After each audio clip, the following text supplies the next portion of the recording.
So you're talking about industry-wise, we just first have to look at what exactly forms the smart city, right?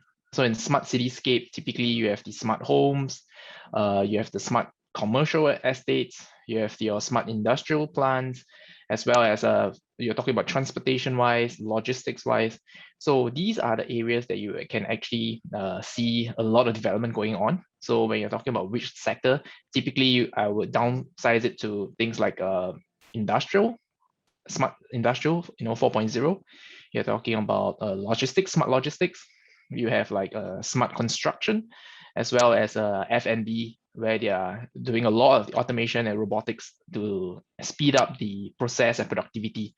So these are typically the type of sectors you see a lot of the so-called adoption of smart technology. And in terms of country-wise, in ASEAN, of course, Singapore is the one of the key countries that's leading forward with a lot of this smart city development. We may not be a huge country where we have a lot of big cities to develop, but we're actually creating a lot of this small micro smart town, smart city. So typically you'll see in ASEAN itself, a lot is driven by Singapore. We have some with Philippines as well. They're working on a couple of smart city projects. Then Indonesia, as well as Malaysia. So these are the key countries that are pushing a lot for this kind of so-called smart initiative. So typically, when you're talking about smart initiative or adopting of new technology, right? If you look at the reference on globally, how things are being driven is a lot driven by the government sector. So in terms of regulation, whether there are any government grants, how much is the government actually leading in terms of their own projects? Are they adopting smart technology in their own projects to actually lead the way for the private companies to follow suit? Are there any like standard regulations that they need to comply? For instance, the building needs to be greener, more sustainable, before the authorities can approve the permit for building the buildings. So a lot, I would say, globally, in fact, is driven by government initiatives. So for instance, in Singapore, there's a lot of grants have been made available for companies to adopt smarter technology. And there is the green mark criteria where they're talking about the building has to be, especially if it's a non-residential building, it needs to be green, it needs to be more sustainable. You need to comply to a certain green mark rating, we call it. And on top of that, you're talking about countries like, technology where you can actually enhance productivity, reduce the reliance on manpower, and how it can, moving forward, is not only just on the building site stage, you're talking about operational stage as well. The building needs to be sustainable for the long run. It needs to, how do you make use of technology to enhance the facility management, for instance? Isn't the preference from which country is it from? A lot is driven by, you have your tech startups. So in Singapore, you have a lot of tech startups being set up here. At the same time, major companies, they themselves are moving towards to this smart city development. So in some instances, where I say it doesn't really matter which country it's from, as long as it has that solution that is readily available and has proven to have immediate benefits, that would be the best case scenario for a lot of the real estate developers to adopt a technology like this. Because the first thing first is that they need to justify in terms of the return on investment, how much cost is involved.